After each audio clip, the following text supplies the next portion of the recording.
So, welcome to this bonus episode of Women's Cricket Chat. So today, myself and Alex are joined by the ever wonderful Lydia Greenway, and joining us also, we have Leigh and Katie. So if you guys could just introduce yourself. Lydia, we've had you on the pod before, but just say why you're here to join us today to talk about female cricket attire, the kit, the stash, everything that involves around the game, and why it's so important to you. Yeah, obviously, I think, from equipment point of view, which is obviously where I started, I guess, down in lockdown with the female cricket store. That was something that came about from an influx of young girls who have started playing the game, but don't necessarily know where to get their kit or equipment from, because traditionally, I think the girls who have played the game over the years, they've always had a male relative to sort of guide them through, where they can get their kit from. But more and more now, girls and older females are getting involved in the sport through whether it's school or turning out for women's softball festivals, and they don't really know where to go. So the female cricket store is about giving them that opportunity so that when they go there, they know exactly what's what. Everything is relevant and suitable for female for female cricketers. And then obviously most recently we've developed a partnership with Leigh and Katie, who are the brilliant people behind Lacuna, which is a brand new clothing range for specifically for women's cricket. And these guys have been amazing, and they've spent pretty much the last 4 years, I think it is, guys, trying to build everything and get it off the ground. So yeah, we've been working together Leigh and I actually first spoke, I think, during lockdown, wasn't it, Leigh? Yeah. And then things have gone from there, which has been really exciting. So basically, while the rest of us were baking banana bread and trying to remember how to knit, you guys were like, you know what, actually, we're going to start a movement and look into something that's really important to a whole, the whole one half of the cricket world, female cricketers. So Lacuna Sports, if you could just give us a little background to you guys and how important it was to you to get this off the ground and look into the women's game and female athletes and how important attire is for them. Sure. Thanks, George, for having us, and always cool to be sitting next to Lydia as well. So thanks for that. As you can probably hear from my accent, I shouldn't know anything about cricket. And growing up in the US, certainly didn't know about it, but grew up as a female athlete. And I guess it was about 4 or 5 years ago, actually before lockdown, and probably as a direct result of all the good work Lydia was doing in schools and trying to get girls in the game. My, at the time, kind of preteen daughter picked up cricket one day and said, we did this at school. It was really fun. Can I go to the club with my brothers?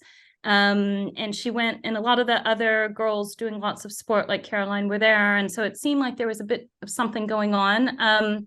I just quit my corporate job and was hanging out watching my kids do stuff that I hadn't seen them do before, much to their dismay. And Caroline just found that she really loved the game. And what really started the idea for Lacuna is there was one day she was playing in a boys' academy.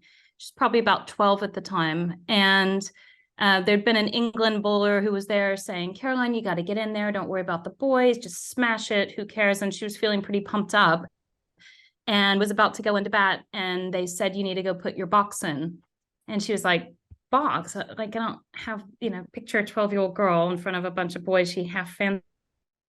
And she's like, oh, I don't have the bits. And, all the boys are chucking boxes at her and all this stuff. And, dumb American, what do I know? I was like, well, a lot of sense, does it? What do girls wear? And I just assumed someone had sorted it, and Caroline was liking her cricket and looked into long story short, it seemed like we had one of the fastest growing women's sports in the country and potentially growing in the world. And yet they were all stuffed into men's pajamas. So it it just annoyed me. And the more conversations I had, first of all, people were really responsive. And this is even before COVID, people took my calls. People got really responsive during COVID because they had nothing else to do. But it just seemed ridiculous. And so I set out with basically no previous experience to just talk to women cricketers and see what they needed. Piece of paper, a female performance sports designer, and a lot of ladies who told me what they wanted, what they didn't.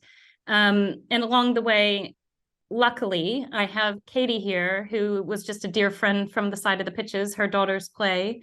And through my good fortune, she also has a fashion background. So somewhere kind of was like, Katie, listen. So a friendship turned into, and Katie's been with me ever since to help me navigate. And we basically, between us, can be found in midnight in a cricket pool, eating crisps and talking to women and girls sides or clubs. So we've been live. We launched last May, and that was with our main collection, working with our local club and women we knew, people like Lydia, to just try things out, see if we'd gotten it right. And then this season is our first teamwear season. So we've got our collection. You can just buy bits and bobs, or you can get bespoke teamwear for your club or school. And so we've been busily delivering our first wave of kit this season.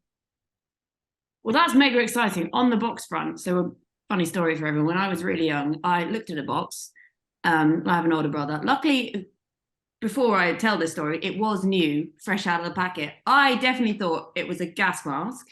So I was like, oh, look, what's this for? Obviously put it straight on my face, and my whole family were like, that is definitely not what it's for. So it's a bit of a strange one with boxes and kits. So that always clicks in my head, and I'm like, thank God it was new. Otherwise that would have been very strange. So at least we don't need them, and we don't have to deal with smelly boxes and any of that. So yeah, don't. Still scarred, even though it was new. I just have to remind myself that it was new. It's okay. So Lydia, in your career, obviously you've been there, done that, seen it all. When you started out, did you find yourself sort of having to wear the men's kit? Because you're like me, you're fairly tall. I always found that I had to wear the men's pads, which then, or the boys' pads, were long enough, but I got proper chickeny legs. They would just spin round almost when I ran, and then you're sort of waddling like you've wet yourself. Yeah, it's so true, isn't it? And I think, I don't know if you were the same, but when I was growing up, I never really questioned the equipment or the clothing. You just sort of accepted that that was just what you had to wear. I think that was largely because there weren't many girls playing at the time, so you just had to make do with what you were given. But I think looking back, absolutely, the pads are bulky, you get the overhanging strap, obviously the gloves are bigger as well, and then the weight of the bat. So I think, more and more recently, I think people have started to question, actually, so much of this equipment hasn't been designed or developed with the females in mind. Luckily that's changing, and my experience was exactly the same with clothing as well. My first England shirt or kit, I was saying this yesterday, like literally it was massive. It was like a parachute, and you look back and genuinely on a windy day we could have been knocked over because they were that big. And you just look back and you think, wow, like that is one barrier, which for a lot of young girls, that could have just completely put them off playing the game. And so, luckily people like Leigh and Katie with Lacuna are really addressing that. And I think, with all of this stuff, like it's not about pinking it and shrinking it, which is a phrase I think is relevant to, sometimes what can happen when you think of giving or making kit for females. It's actually, there's a lot more to it than that. And so, these guys have spent so much time in making sure that females have got choice. And that's more and more what it's about now, isn't it? It's about giving them choice, making sure that if we can take one barrier away to playing cricket, because there are a few, the equipment can be expensive, it can be perceived to be boring and long and complicated. So by sorting out the sort of clothing and equipment barrier, you just hope that more and more women and girls will play the game. And Lydia, it's such a shame that when you were playing for England, things like this happened. Hopefully things have improved, but it seems to be a bit of a slow burner. But perhaps with both yourself and Katie and Leigh, what is it that girls ask for the most in terms of equipment, pads, stuff like that? Yeah, I think with the equipment, the thing that they really appreciate is, first of all, the fit. So we work with some brands they've worked directly with former and current players to sort of develop their range. Generally, they're a bit more lightweight. The straps are shorter, so you don't get that overhang. And sometimes people are like, why does that even matter? But I've had it where I've had an overhanging strap on my pad, and the ball's sort of flicked the strap, it's gone through to the wicket keeper, the bowl is appealed, and the umpire has actually thought it's been my bat hitting the ball, but it's actually been the overhanging strap which has hit the ball. So it can have a direct impact on your performance. And then with the bats as well, obviously more lightweight. One of the brands that we work with have developed this really cool bat where it's still the same height as a short handle bat, but the blade is slightly shorter and the handle is longer, so they've taken weight out of it. And I've actually used one myself, and it's brilliant. So there's different ways that you can sort of change the equipment to make it more suitable. And then just simple things like the labeling, boys and men's is generally what's been used, or small, medium, large. And it's the same with the clothing as well. I think just having labels that are suitable for females is really important. And yeah, I know working with Leigh and Katie, just giving them a choice, because we're not all the same sizes, and that's really important. And Leigh and Katie, when it comes to that kind of stuff, how do you go about sort of finding out what people want? I guess you have to really spread the research across a really wide demographic, from youngsters getting into the game to the people who are still playing as grannies, this, that, and the other, village cricket. They made the cakes and then they play as well. So how do you go about doing that research and then incorporating it into your kit? Yeah, it's a good question. And that's the bit that took us the longest, but also that we keep doing. I mean, that's why we're out there all the time, is we learn as we go. I mean, both of us are kind of teenagers playing county level cricket in kind of Surrey, Middlesex areas. So it's very heavy in this 11-year-old plus teenage wave that's come through, and most of them are playing hardball cricket. So mine was looking at that demographic and thinking, okay, they're shaped differently, they have different preferences. So everything we did for the clothing, we've got two different, a more shaped cut, we have a more relaxed cut. That goes for trousers and tops. We have long sleeve and short sleeve, which is almost unheard of with women. They never get long sleeve tops.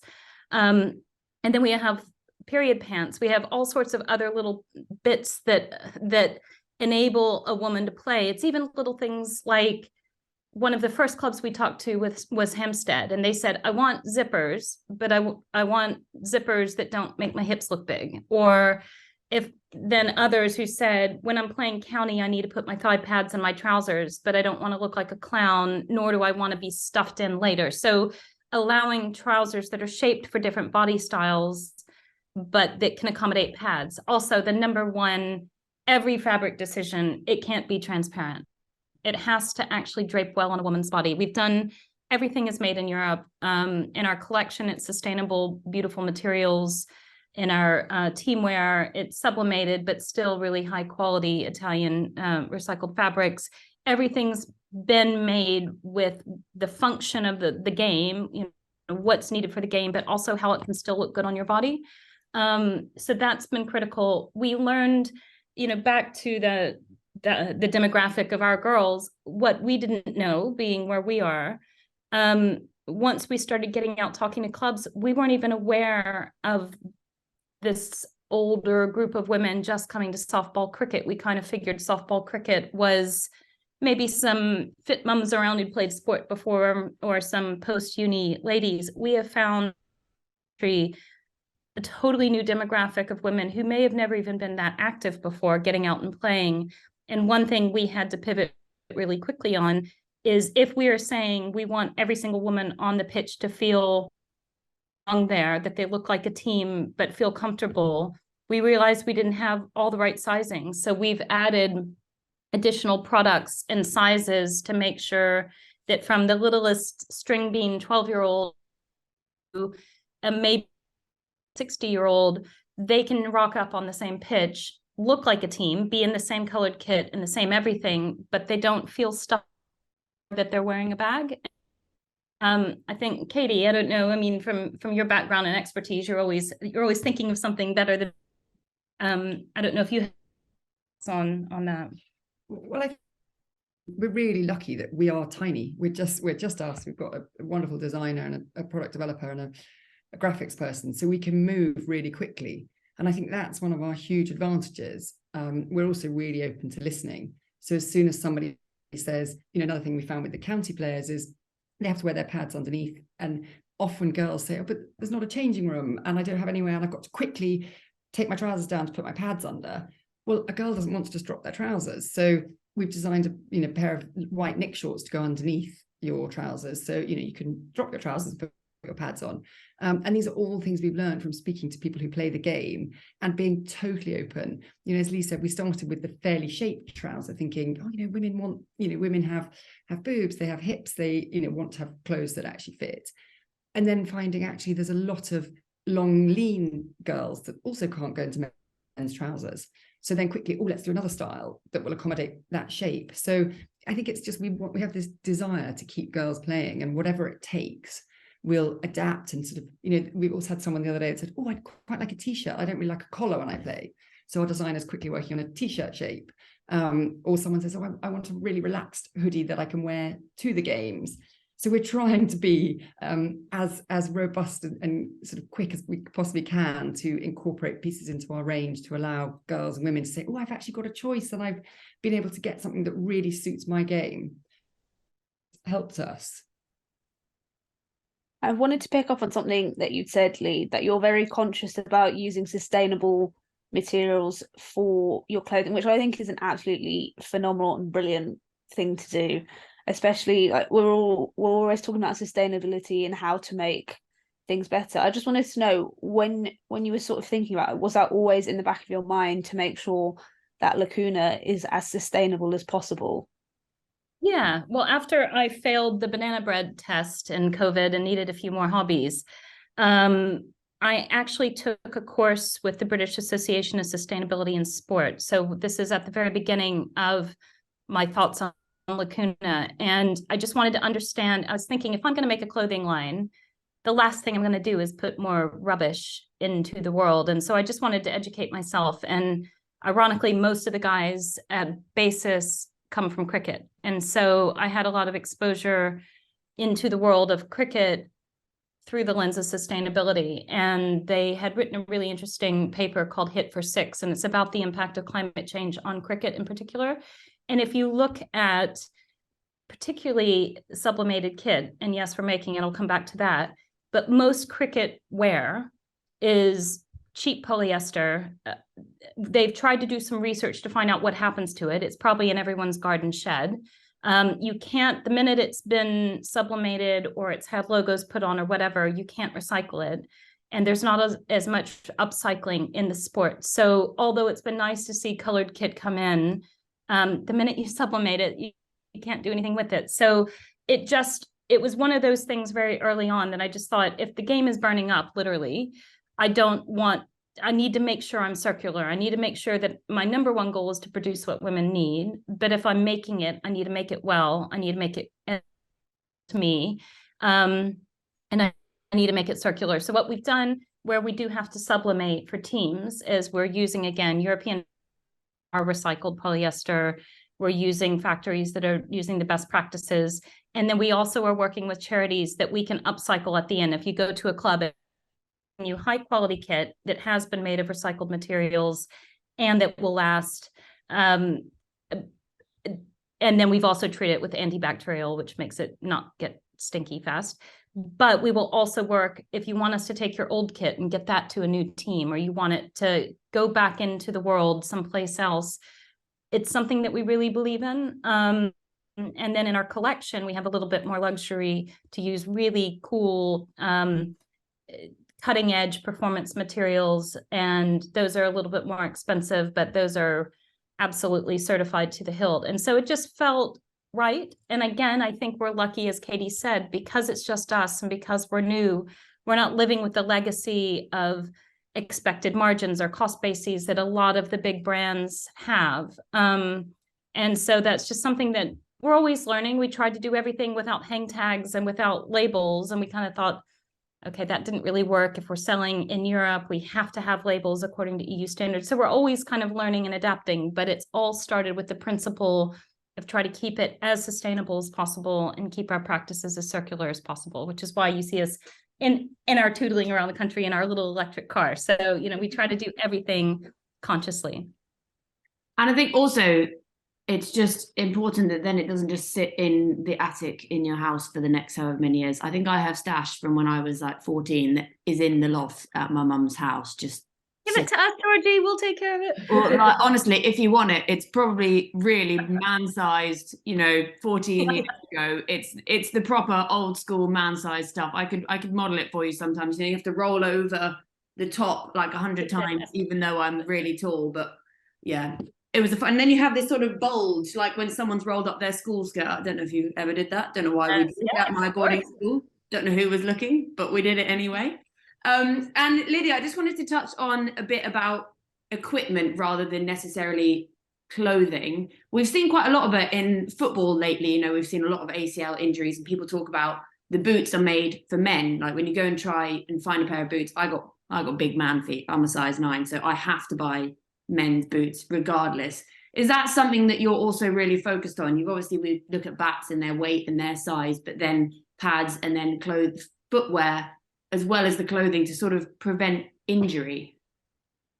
Yeah, definitely. So it's something, I can't say too much about it at the moment, but it's something I'm working on behind the scenes, is this actually being able to offer spikes for female feet, because it isn't just about the female foot being smaller than a man's foot. It's the biomechanics of it. It's how the foot is actually built, like the arch in the sole of the foot is different to that of a men's. All the sort of things that we might not think about, there are differences. And so, yeah, absolutely. That's something, it's probably one of the biggest inquiries that we get from our customers is, are there any female specific spikes out there? And I think there's only ASICS, which are over in Australia, who we try to team up with, but they're just keeping it to Australia. So yeah, that's just meant we've had to look elsewhere, but I'm keeping everything crossed that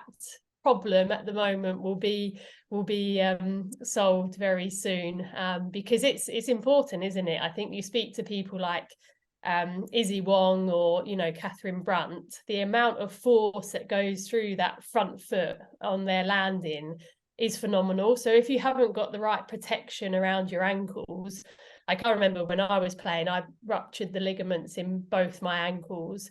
Now you can't be sure as to whether that was because I wasn't wearing the right spikes, but you wonder how much of an impact or how much of a reason that might have played within that. So yeah, it's, for me, that's the next thing that has to happen, and females have to be wearing spikes that are for them, because you don't get a pair of trainers that are a men's size 7, you get a pair of trainers that are a women's size 7. So I think that should be absolutely the same for cricket spikes as well.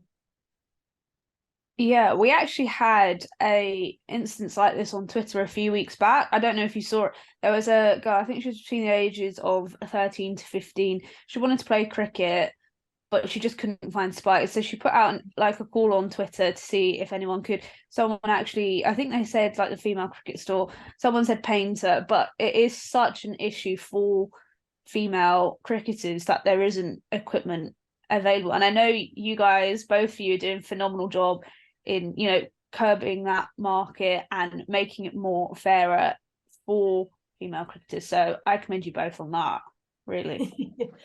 It's important, isn't it? Yeah, I just wanted to touch on something else you mentioned earlier, Leigh, regarding female specifics. You mentioned the period pants, because this is something that we've heard a lot about recently. We've seen a lot of it in football, changing shorts from white to navy or that kind of thing, white to black. And cricket, notoriously, you wear whites. Obviously, we don't see that much test cricket for women at the higher levels. But when you first start and you start out, everyone wears their whites and that kind of thing. So how do these period pants work, and how are you combating this at Lacuna and to help girls feel comfortable? Because the last thing you want to go out there is play cricket and worry about that. Yeah, that was one of the first products that frankly came to mind, because my daughter, I'm sure she just loves all the conversations we have about her and her periods, but I was amazed when At least she didn't wear a box on her that face. they have. No, she didn't. Although it might have been more useful on her face than on her pelvis. Yeah. But I was amazed by period pants. And when I was a teenager, I played competitive golf, and that was a sport that women didn't play at the time, and I used all the men's stuff. But I remember being absolutely terrified in the middle of a competition about when I was going to find the next toilet, and being worried. And you're thinking in your backswing, oh God, is there a spot? We've all been there. We've talked to people across all sports, including like Scottish horse racing and other people. Periods are an issue. Imagine that half the population actually has periods once a month and we do nothing about it. So, the way we looked at it was, it is a piece of equipment, just like a box. If you've got a willy, you need a box. If you have a period, you need period pants. It's what allows you to play your game. And at least our take on the whole whites debate, we're all for whites, we're all for colors, we're all for whatever the player wants to play. We're not playing cricket. But, we talked about this yesterday. Test cricket is still seen as the pinnacle for so many of us. And for a woman to actually get the chance to show up in the Ashes and then be told, oh, well, you're a girl, so you can't wear white. I don't like the idea. We talk about this a lot. What I'd rather say is give them the right equipment and let them make a choice. Give them white trousers that fit them. Give them period pants that match their skin. Give them what they need, and then let women decide what they want. And if they still say, you know what, I feel more comfortable in colored kit, then have at it. And Lacuna makes both, but we just feel it's almost like your battle armor. What do you need to go in and play? As far as we're concerned, period pants are a no-brainer. That should have been, it's a ponytail cap. We do good hair ties. It's what do women need to actually go out and play cricket? Period pants it's the first thing on the list. You're out there on a patch of grass with everyone staring at you for long periods of time in white trousers, period pants. And I think it also helps in a way to destigmatize the tabooness of periods, because I'm sure we can all remember when we were teenagers getting our first period and how awkward and uncomfortable it is. And I think having, like you say, the right equipment, period pants, it's taking away that sort of awkwardness and taboo, and it's giving back that strength and that power to women to say, do you know what, we get periods, doesn't mean it's going to stop us from doing our job. I think the other thing on that is with periods, that it's not as relevant to what we're talking about, but it does affect players. Like I played with at international level, some of the players I played with really struggled with the pain that they went through, to the point where sometimes they just couldn't train. So I think sometimes we forget that, obviously the sort of visual element of it as well, the possibility of leaking, but we do have to deal with it as well, don't we, and still try and perform, which is another tricky thing at times. And just want to touch, because I don't want to keep you forever, I want to touch on another joyous aspect of just as my dog starts trying to play with his ball. Oi, Tuffers, there's not a time for that. Tuffers. Don't. He's obviously not interested in listening to my talk of period pants. Anyway, on another aspect of the female anatomy is bras and boobs and playing sport with that. And how are you dealing with that aspect of it? Because obviously we have different sizes, there's different, a batter isn't going to necessarily have that impact put through the chest area perhaps as a bowler. I don't know necessarily what research has gone into the impact on breasts and that tissue when bowling, and it must be quite a lot. We know about how much goes through the foot and the ankle. So how are you using your space as a female sports brand and attire and in the female cricket store to sort of look into this aspect of it as well? Like Lydia, you were there at Fairbreak last year when Deirdre was conducting all the research, and we know so many girls have the wrong size sports bra or have had one for too long. What is it you guys are doing to look into that as well? From the Lacuna side, what we've tried to do with everything is say, can we make a better product? Can we make the product that people need? And where we can, we do. And where we think something like spikes, Lydia and I have been talking about spikes for years. I'm not a shoe expert. I'm not a foot expert. I feel that should be left to experts. We're happy to be involved where we can. Bras is another thing. And you mentioned, Georgie, we're all different shapes and sizes. We work, we love Boopy Doo as a brand. And what we love about them is they're agnostic to a brand. They'll sell any kind of bra, but they're experts at fitting sports bras to a particular sport. And then they offer a full range of sizes. So what we would rather do in the way of bras is say you need one, but we'd like you to work with someone who's an expert. Because if we were to put out a sports bra, we're a little company, we're not going to put out 46 different styles of sports bras that accommodate everyone. We'd probably put out one or two, and that wouldn't be good enough. So we'd rather almost like use the experts. I don't know, Katie, you work a lot with Well HQ on some of these discussions and the impact of sport. I don't know if you have anything to add there. No, I think it's right. I think one of the things we found recently was if you're not wearing the correct sports bra, it adds a mile to your marathon. So there really is the impact of not having the breast tissue supported. As Leigh said, we're definitely not the experts, but the thing we found in the women's sport world and the cricket world is there's a real community and people really want to work together. I think that's what we're trying to do, is sort of bring that knowledge and know-how, and then when we don't know something, we get the experts. So together with Lydia, we've been working with we do, and also the Well HQ, who are incredible. They're sort of doctors, and they're the science behind keeping girls and women in sport. And I know you touched on, periods and the teenage angst. There's also the other end of the scale, and you've got sort of menopause, and you then bleed again, and it's all a bit uncertain again. So there's no woman that hasn't had a fear about leaking. There's probably no girl that's been utterly confident in wearing the right bra. So we're working with doctors, with health experts, to make sure girls and women are wearing the right clothing from top to bottom. And if we don't know, we'll bring in the experts that'll help make sure girls feel happy. Yeah, and the Well HQ are doing amazing things. I just ordered their book, The Female Body Guide, so I'm ready to read that one over the coming weeks. I'm aware that we've only got a short amount of time left, so I just wanted to ask of all of you, what is the hope going forward from here? What's the dream? Lydia, do you want to kick us off?